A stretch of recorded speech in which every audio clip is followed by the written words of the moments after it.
bell tolls. The midnight hour is upon us. It's time once again for two internet strangers to discuss the good and evil of the horror genre. So sit back, relax, and enjoy the terror within the Hallow-Holics Anonymous podcast.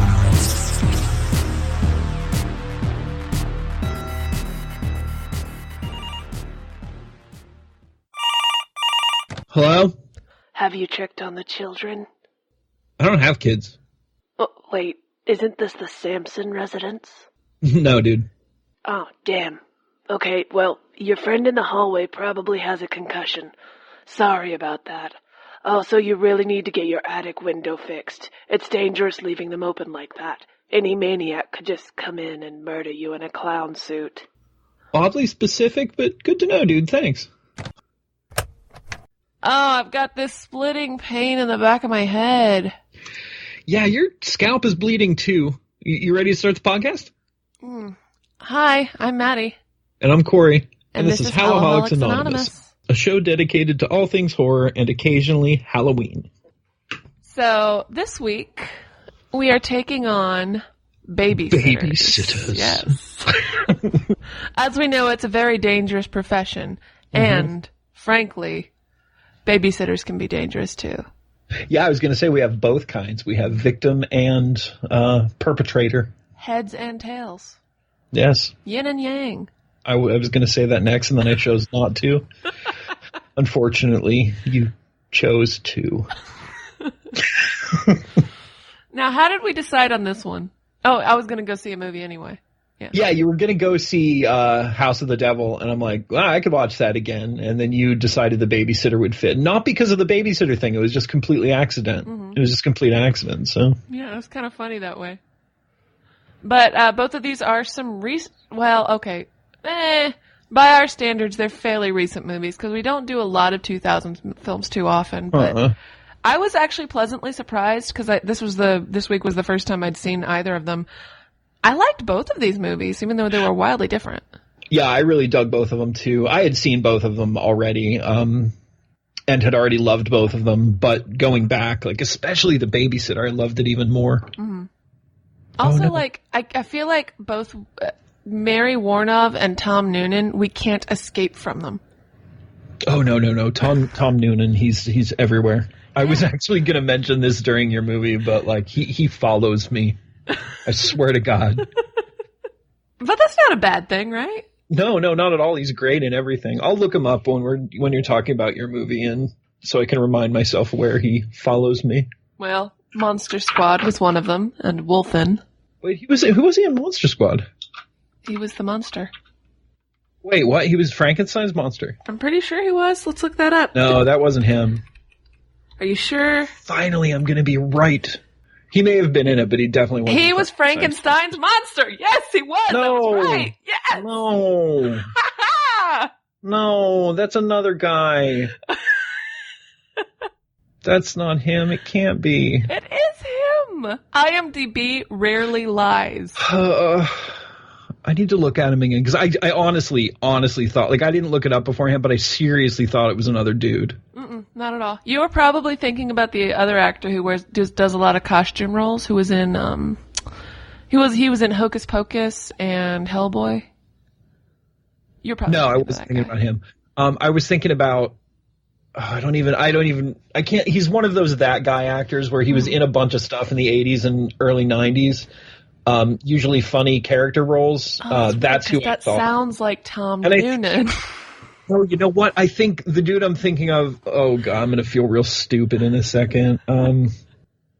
What's the Gene Wilder Frankenstein movie called? Young Frankenstein. That's right. I gotta check something, because I have a feeling that's what I think that I got the dude. No, I didn't. I thought that I got the Frankenstein from Young Frankenstein confused with the Frankenstein in wildly different monsters, I'd say.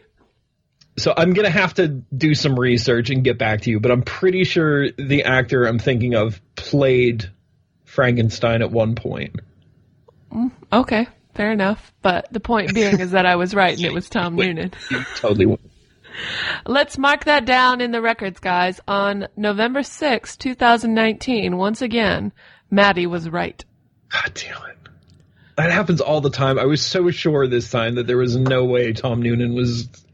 I bet we talked about it in the Monster Squad episode, too. And I probably, looked at it on IMDb and knew it and just forgot. Maybe you were thinking of the Wolfman actor.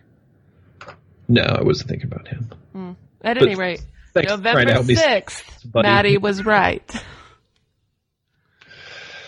I hate my life. November 6th. Getting there. Shut up.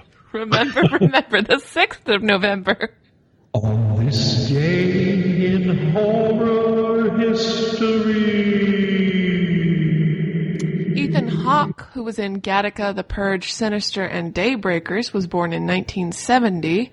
In 1960, Lance Kerwin from the Salem's Lot film was born. And in 1953, Sarah York from The Evil Dead was born. She played Shelley. That's all I got. That was on this day in horror history, because I have nothing to say about any of that.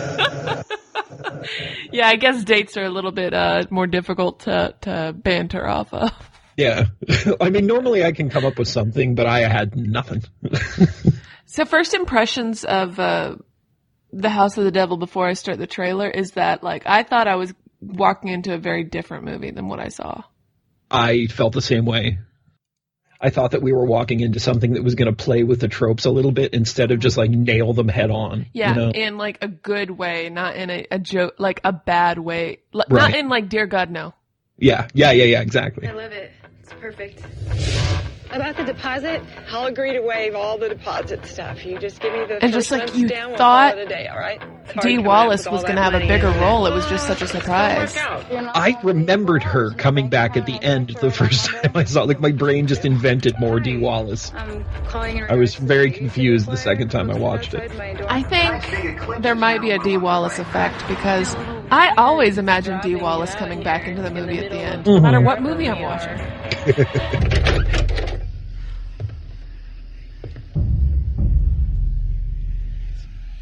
Well, there he is, Frankenstein's monster. Otherwise known as Tom Noonan.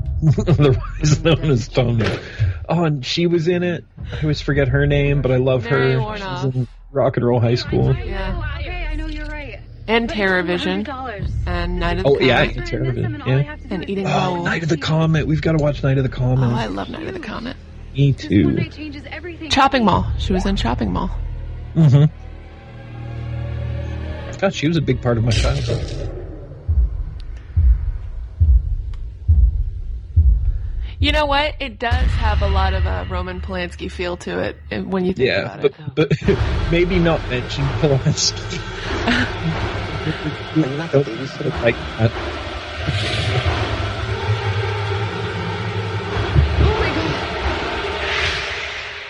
Talk to me, Lord. Love that house. Mm-hmm.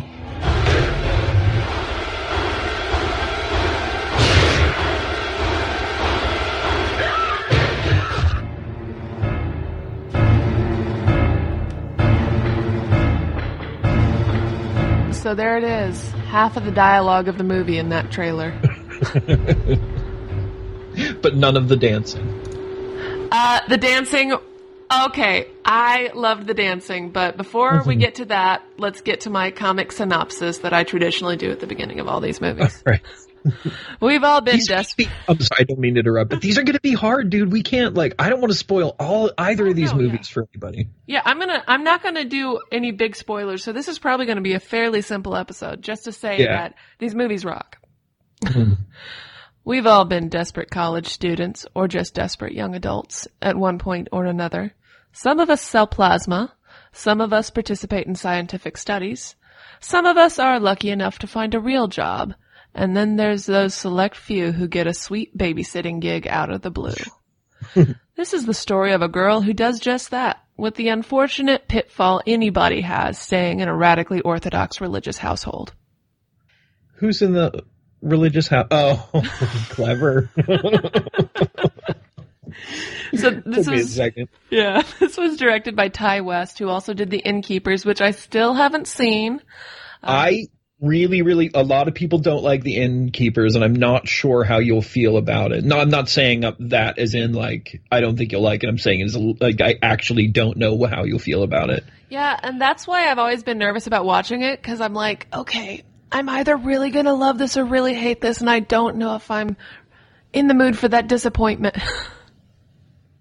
Yeah, Ty West is a difficult director for me because he tried to break the ghost story when he did that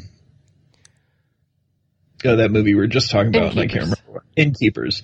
And it works and it's good, but sometimes like it doesn't work so well with him. I don't know. Most of his stuff I like.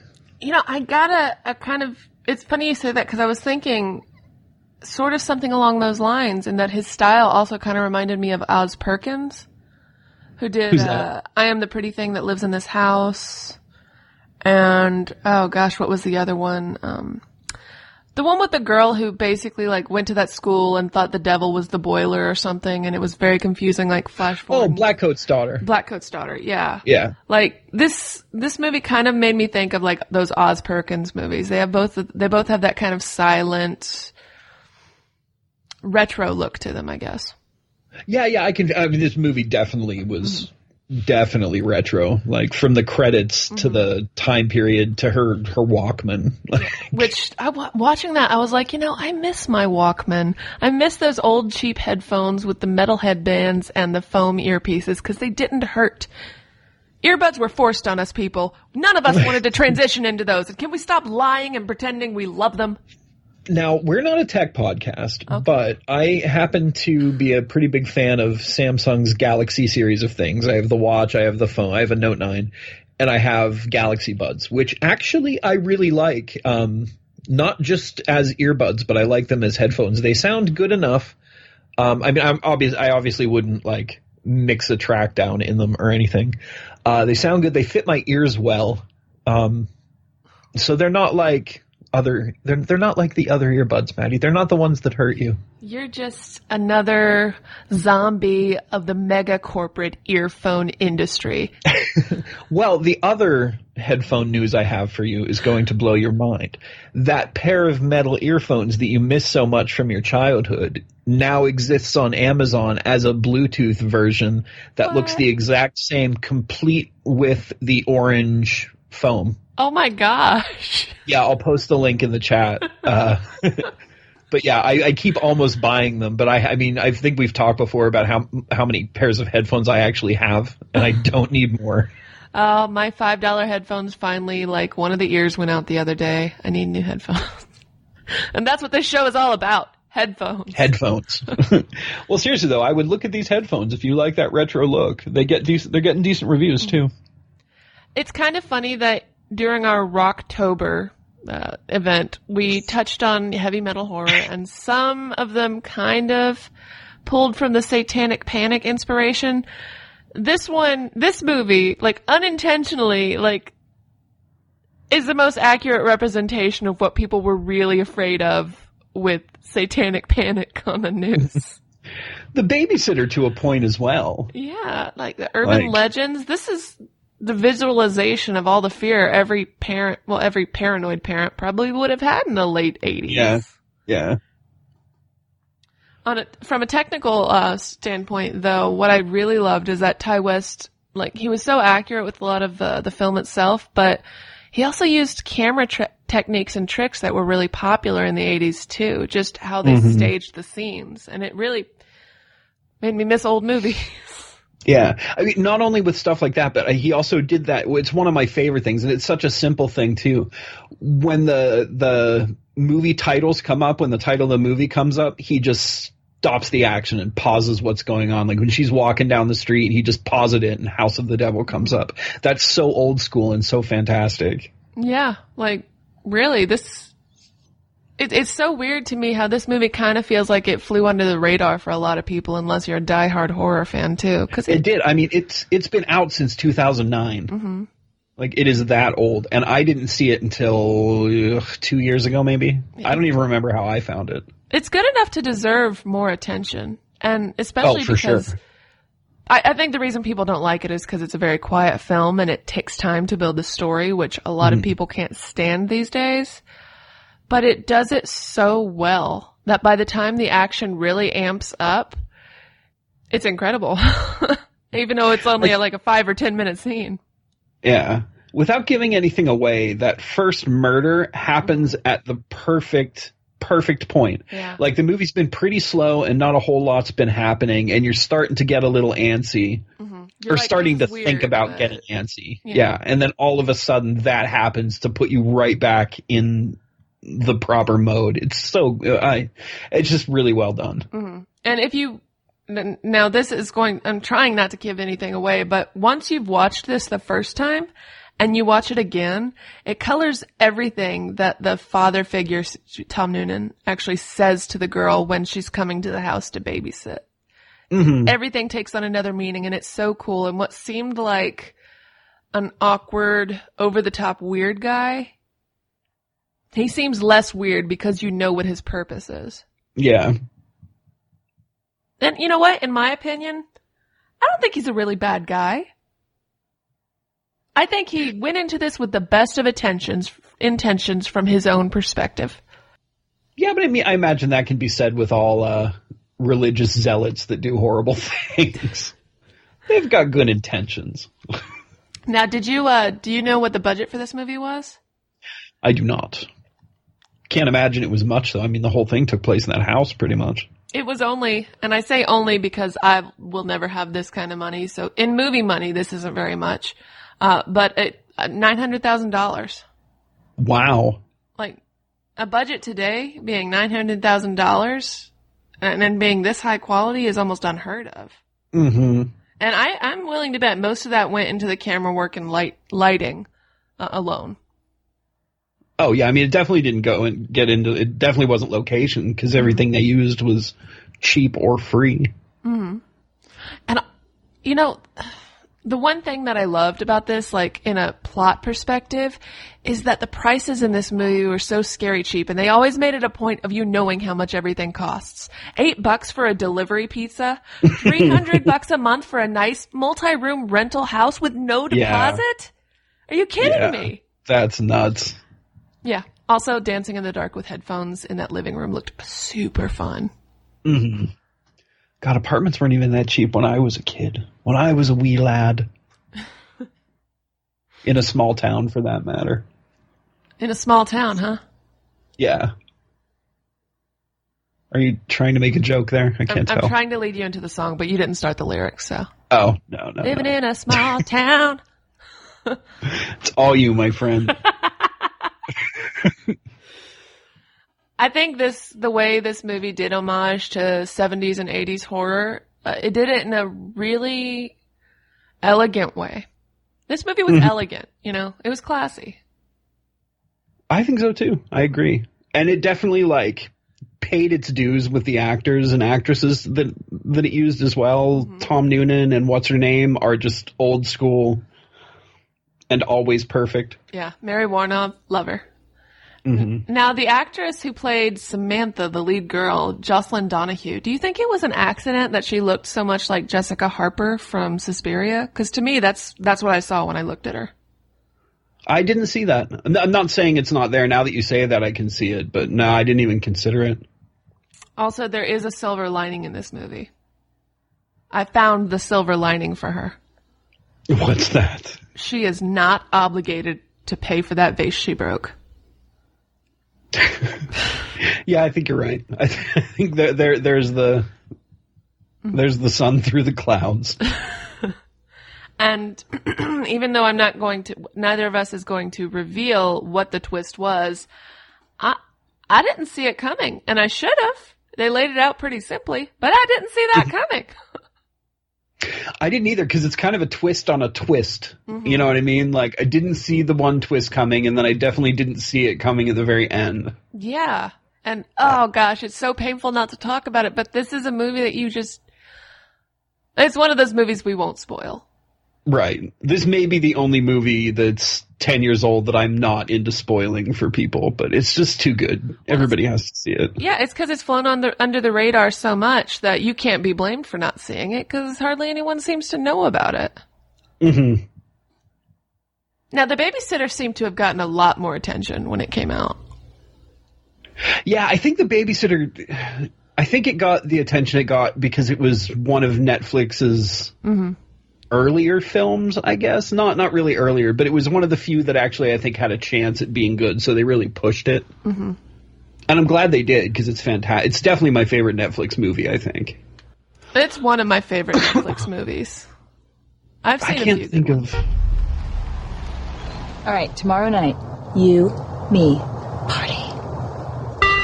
I love this actress. She's adorable. I do too. Say! B, call us if there's any trouble, okay? Cole, don't cause any trouble. I bet B has boys over at your place all the time. That's what babysitters do. Seriously, have you ever been awake after she's fallen asleep?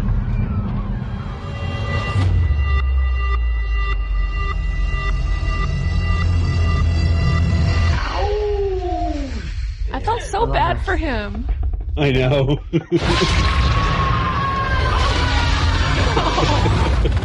Man, 3 out of 4 people got an STD. I got 2 people's blood on me.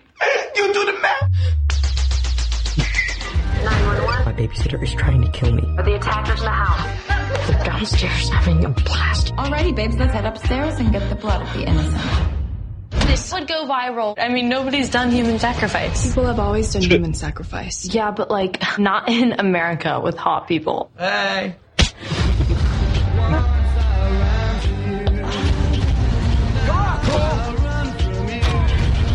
Hi, Cole. Not weird, we're just having fun.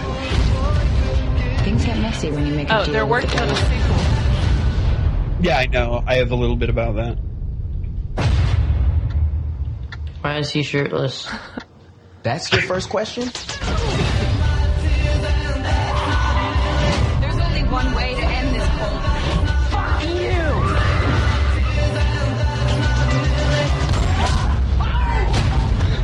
Kitty, go! Oh my god, he shot me in the boob! What kind of dick shoots a girl in the boob? You guys suck.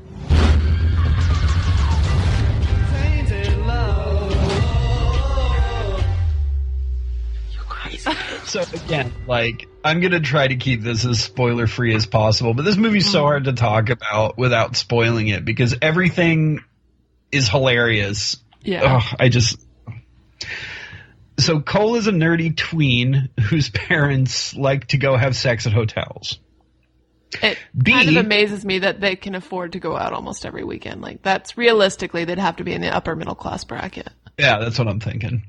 I mean, their neighborhood is pretty nice. This is a nice house. B is a super hot, easygoing, and obviously insane babysitter tasked with watching him, even though he's too old to have a babysitter. This is illustrated by the fact that his neighbor and age-appropriate crush, Melanie, is allowed to stay home alone while he is not.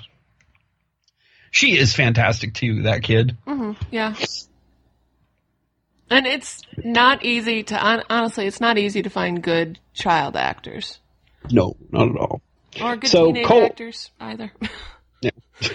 So Cole and Melanie get to talking, and she explains to him that she explains to him what babysitters get up to when the kids go to bed. Sex. They get up to sex when they put the kids to bed. Mm-hmm. Cole doesn't believe it. I think mostly because he has a little kid crush on B. So he decides to stay awake and find out what they do when the children are asleep. So he fakes drinking their traditional Mike's shot, which I think is great that he does a shot of Mike's Hard Lemonade before bed. B normally drugs it, so he sleeps through her ritual. It seems like she has done this before. Mm-hmm. But this time he stays awake and learns that there is no sex, just Satan and sacrifice and Robbie Amell topless for no reason for the entire movie. You know what? I'm okay with that. I am too.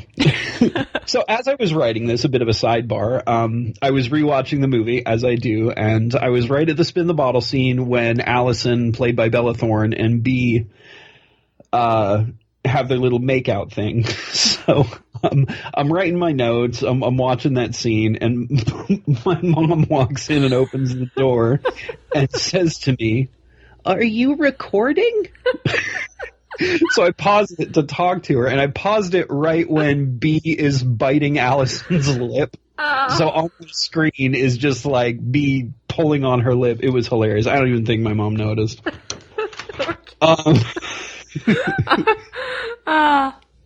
I swear, Mom, this is rated R, not X. Yeah. I thought I was going to have that conversation. Luckily, she didn't know. I don't think she had her glasses on, so we're good.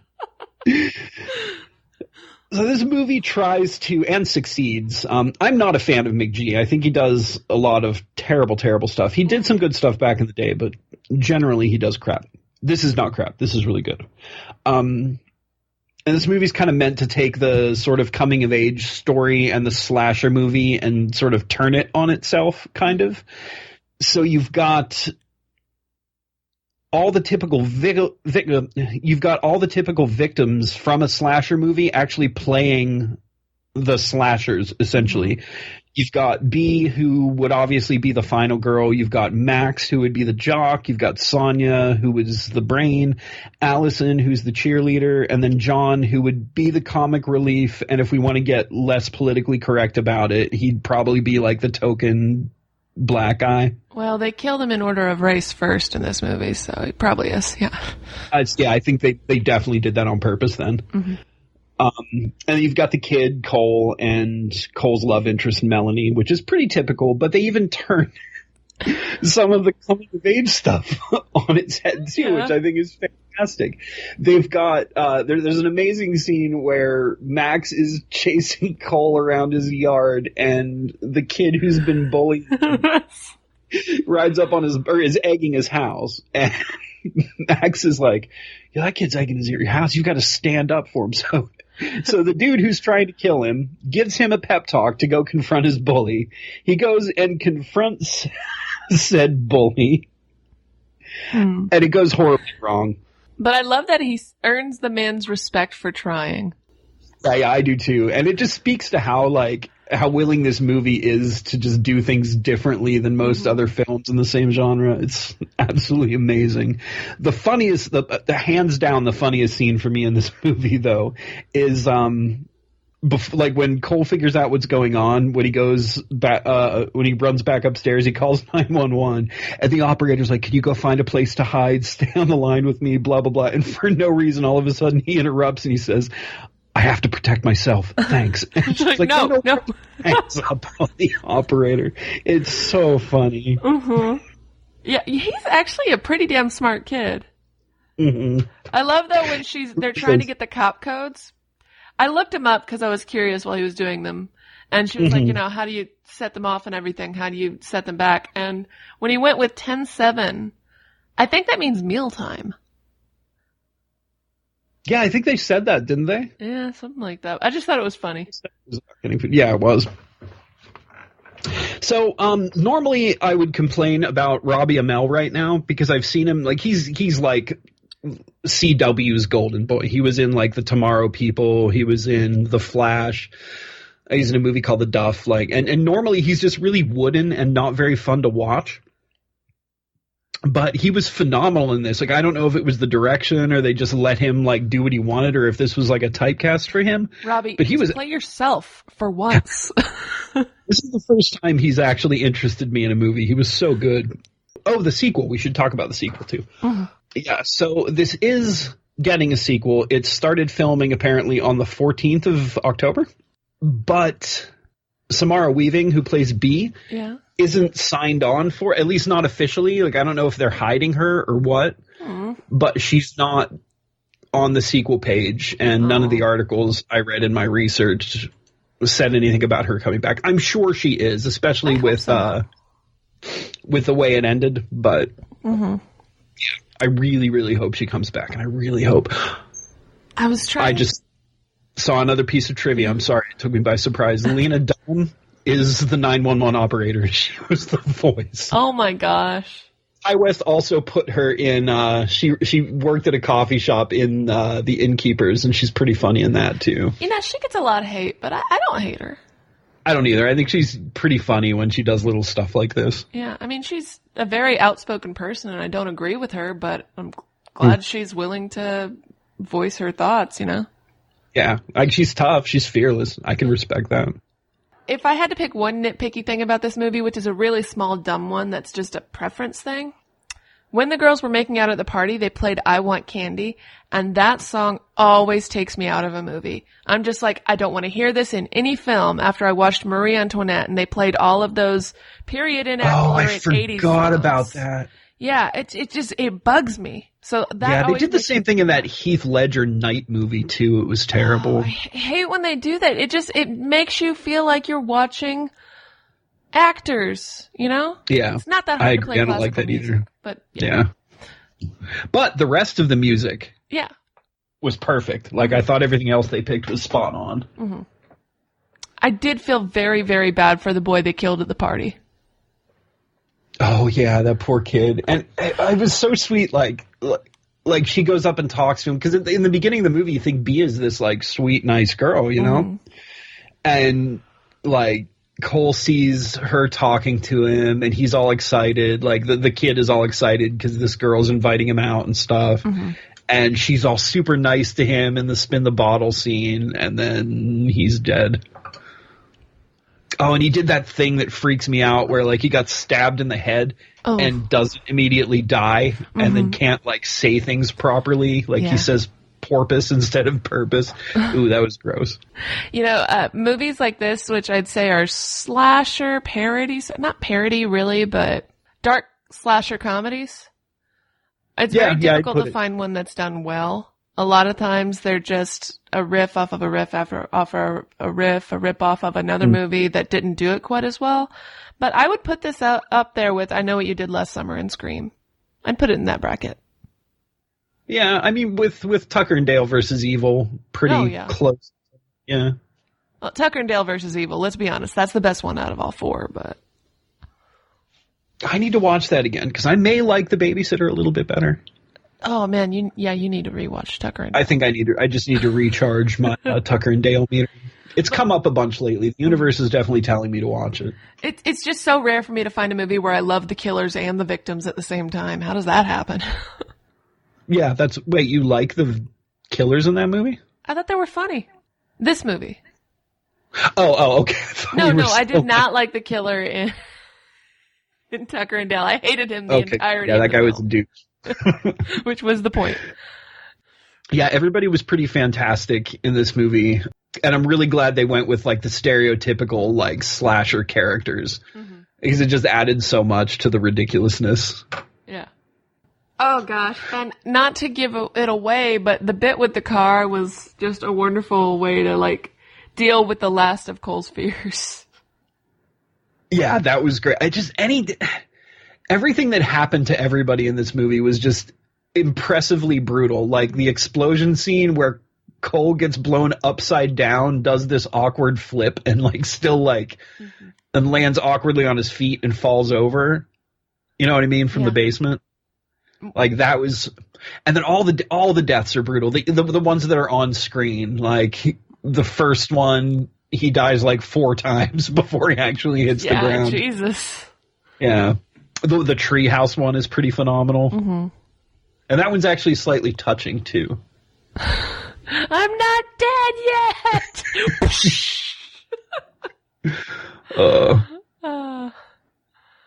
So, yeah, that's The Babysitter. This is such a short episode because we can't talk about anything, but it's a recommendation episode that never hurts to recommend good movies without ruining the endings. Right. We're doing you a favor. Go watch these 2 movies. Mm-hmm. Maybe even in the same night. Watch House of the Devil first, though. Someone's at the door. I'm gonna finish bandaging my head if you want to go answer. No, why don't you go get it? Well, hold on. First. No, I'll get it. You are still bleeding pretty bad. Like, are you tired? Like, I imagine you've lost too much blood at this point. You know, I'm feeling good. I'm feeling real good now. Oh, weird. Oh, it doesn't. That's probably totally fine then. Yeah. I'll get the door. But wait, first, let's tell the listeners, if you want to find our blog, you can find us at hallow-holic.blogspot.com or hallow-holic.wordpress.com. Or you can enter the Twitterverse and find us at Nowhere23 or by searching Hallow-Holics. Also, I was featured recently as a guest on the Pop Cult Net podcast. We talked about The Lighthouse and our reactions to it, so definitely check that out, guys. Also, I was supposed to be there too, but I didn't get to watch it because I live in a town too far away from good movies. You can also email us at hallowholics@outlook.com.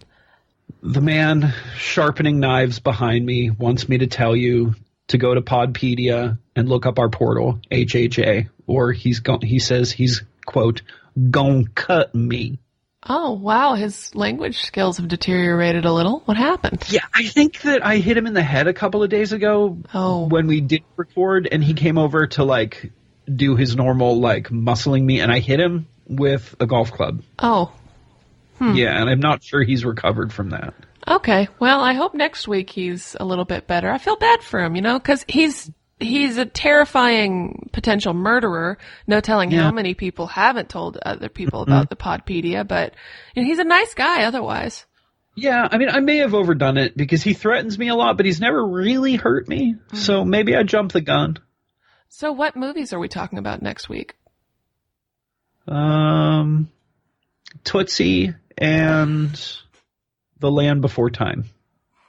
I'll hold you to it, motherfucker. Are you sure? No. Why were those the first two movies that pop into my head? I'm not even seeing the thematic tie between them. No, there isn't one. Nor is there anything on my screen that says I should have mentioned those two movies. Like, that's just where my brain went. I have an ambitious idea in mind. It would be a retrospective. Okay. Let me just see how many there are. Okay, there's only 3. What about the Warlock movies? Yeah, I could do the Warlock movies. It's been a minute. I think I've seen the first one like a year ago, but I haven't seen the other ones in a while. Okay, cool. So, guys, we are doing the Warlock trilogy next week, because I felt like it. Mm-hmm. And I am down. Oh, I guess, are you going to answer the door now? I'm just going to lay down here and sleep for just a minute. Yeah, that's what the doctors say to do if you have a severe head injury and you've lost a lot of blood. Definitely take a long nap. This is where you answer the door. Oh, I thought we were just going to end it there. Well, we can answer it there. Do you want me to answer? Did you have something clever to say as the whisper man? Yes. Okay, well, I'll answer the door.